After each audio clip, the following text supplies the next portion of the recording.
Today is the day every Ferrari fan had circled on their calendar. The long-awaited Mugello test has finally arrived, and it's not just any test. This is the day Ferrari puts its boldest hopes for the SF-25 to the test, especially the much-discussed new rear suspension.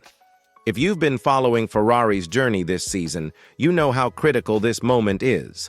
After struggling with consistency and balance through the first half of the year, the Scuderia is aiming to flip the script with this key update.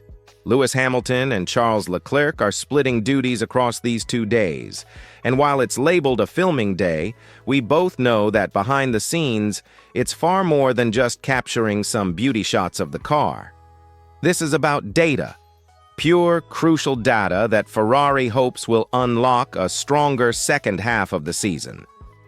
The spotlight is on the rear end of the SF-25, which has been at the heart of so many of their problems, particularly related to the car's ride height and instability during heavy compression.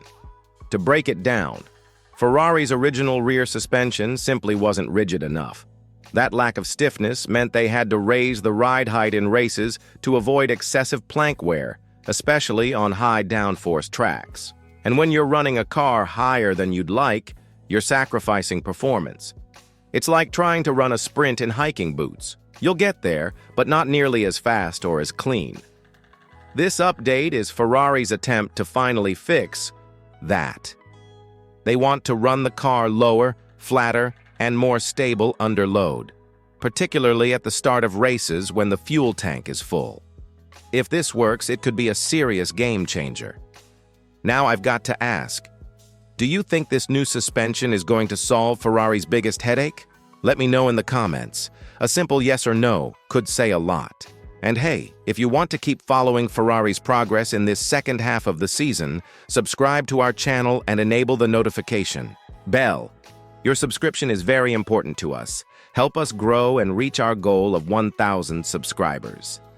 Let's follow this journey together. So now that we know why this Mugello test is so important, let's get into the what, the real meat of this whole situation, Ferrari's brand new rear suspension and what exactly has changed. First off, we're not talking about a minor tweak or a small adjustment here. Ferrari has gone in deep. The entire structure of the rear suspension has been reworked. They've introduced new geometries, used different materials, and completely redesigned the swing arms. The goal? Improve rigidity, reduce compression issues, and stabilize the car, especially during high-speed cornering when downforce is at its peak and the suspension is under maximum load. Up until now, Ferrari's SF-25 just hasn't been able to hold up when pushed to its limits. The chassis would compress too much, forcing the team to raise the ride height to avoid damaging the floor. But that comes at a price. A higher ride height makes the car less aerodynamic and harder to control, especially in fast corners. That's where a lot of the lost lap time and inconsistent race pace has come from this year. Now these new updates aim to flip that entirely. By improving the stiffness and changing the layout of the rear axle, Ferrari hopes to keep the car planted even when fully loaded with fuel and cornering at high speeds. What's more interesting is that many of these changes are almost invisible from the outside. This isn't something you'll spot in a photo. It's under the skin, deep in the mechanical DNA of the car. In fact, today, they're testing the SF-23 with the updated SF-25 suspension just to gather baseline data. Then tomorrow, the full SF-25 will hit the track with the new suspension fitted in its entirety, running a controlled 100 kilometers to extract as much feedback as possible. It's a smart move, easing into the data collection before dialing things up. Quick question for you. Do you think suspension upgrades like this have a bigger impact than engine or aero changes? Drop your thoughts in the comments. It's a topic F1 fans always debate. And if you're enjoying this deep dive, subscribe to Fast News F1 and help us reach our goal of 1,000 subscribers. We've got more updates coming, and I'd love for you to be part of the ride. Let's talk about the track choice, because Ferrari didn't just roll the dice and end up at Mugello. This wasn't random. They made a strategic decision to take this crucial test away from their usual proving ground at Fiorano, and there's a very specific reason for that. Fiorano is Ferrari's home track. It's convenient, private, and familiar. But it's not the right tool for the job this time. Why? Because Fiorano just doesn't challenge the suspension the way Mugello does. It's made up almost entirely of slow and medium-speed corners, which is fine for basic systems checks or minor aero tweaks.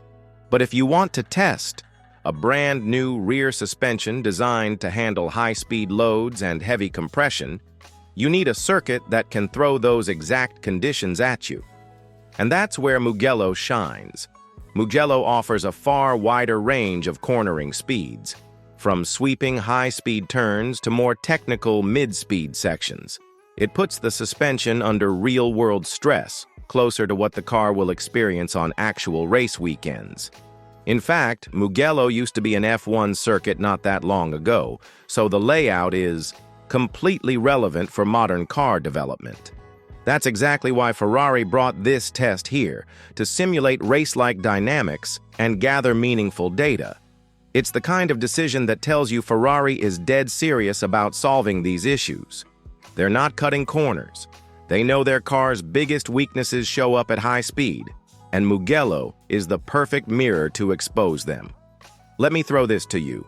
If you could choose any F1 track for your team to run a secret test, which one would you pick and why? Drop your answer in the comments. This one could spark a great debate, and if you're loving this level of detail, go ahead and hit that like button and subscribe to Fast News F1. Your support gets us one step closer to our goal of 1,000 subscribers. Thanks for being part of the crew. Now that Ferrari has the right track and a redesigned suspension, the question is, how exactly are they testing it? And the answer is, aggressively. Ferrari isn't playing it safe with this test. In fact, they're pushing the SF-25 to its limits. Across these 2 days, the team has mapped out a very controlled but intense testing schedule. Today, as we mentioned earlier, they're running the SF-23 with the new rear suspension bolted on, essentially using it as a mule to collect early data. But tomorrow is the real deal. That's when the updated SF-25 will run the new suspension in full, with both Lewis Hamilton and Charles Leclerc getting behind the wheel. And Ferrari's strategy here is smart. Start with the most extreme setup possible. The goal isn't to find the perfect configuration right away, it's to test the limits. They want to see how far they can push the new suspension before it breaks down, starts flexing too much, or causes drivability issues. That means running the car as low as they realistically can, under high loads, with minimal compromise. Once they collect feedback from both drivers, they'll start dialing things back, gradually softening the setup, adjusting the ride height, and tweaking components until they find a balanced working window. This approach gives them two huge advantages. They'll know exactly how far the suspension can go before it becomes unstable, and they'll also define the sweet spot where performance and reliability meet. Think of it like tuning a guitar string. You tighten it slowly until it snaps, and then next time, you stop just before that point. That's exactly what Ferrari is doing here, only with carbon fiber, hydraulics, and millions of dollars on the line. Now let me ask you something. If you were in charge of this test, would you take the risk and go full extreme right away like Ferrari? Or would you play it safe and build up gradually? Let me know in the comments. I'm curious how you'd approach it. And hey, if you're enjoying this kind of behind-the-scenes breakdown, don't forget to subscribe and help us reach our goal of 1,000 subscribers. Your support really fuels this channel. So now the big question is, what happens if this new rear suspension actually works the way Ferrari hopes it will? Well, if things go according to plan, this test could be a turning point, not just for Ferrari's season, but potentially for the entire competitive picture in Formula One. Let's start with the next race, Spa. Even before this suspension update, Ferrari was feeling optimistic about Belgium. Why? because Spa is made up of mostly high-speed corners and long straights, the very conditions where Ferrari has fewer problems compared to tighter, more technical tracks. Unlike places where setup compromises are necessary to handle a mix of speeds, Spa allows teams to focus on one performance window, and that plays right into Ferrari's hands. Now imagine this. What if the rear suspension update allows them to go even lower with the car setup, generating more downforce, keeping the platform more stable, and unlocking time they couldn't previously access? This is the kind of upgrade that could give them 2 to 3 tenths per lap, a massive gain in F1 terms. And if they're already close, like we saw in Silverstone when they were just a tenth off pole, then this could be the final piece to make them genuine pole contenders again. But it doesn't stop there. Ferrari's got another key update lined up for Hungary.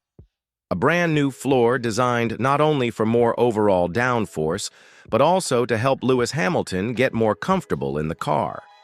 Reports suggest the current floor doesn't mesh perfectly with the way Hamilton likes to feel the rear of the car, especially with this new suspension, so they're adapting fast. It's moments like this that can shift momentum in a season. Red Bull, Mercedes, and McLaren might all have updates coming, but Ferrari seems to be building a more stable trajectory. So now it's your turn. Do you think this could finally be the start of Ferrari's real comeback? Let me know down below. And if you've enjoyed this breakdown, don't forget to like the video and subscribe to Fast News F1. We're chasing 1,000 subscribers, and your support keeps this channel going strong.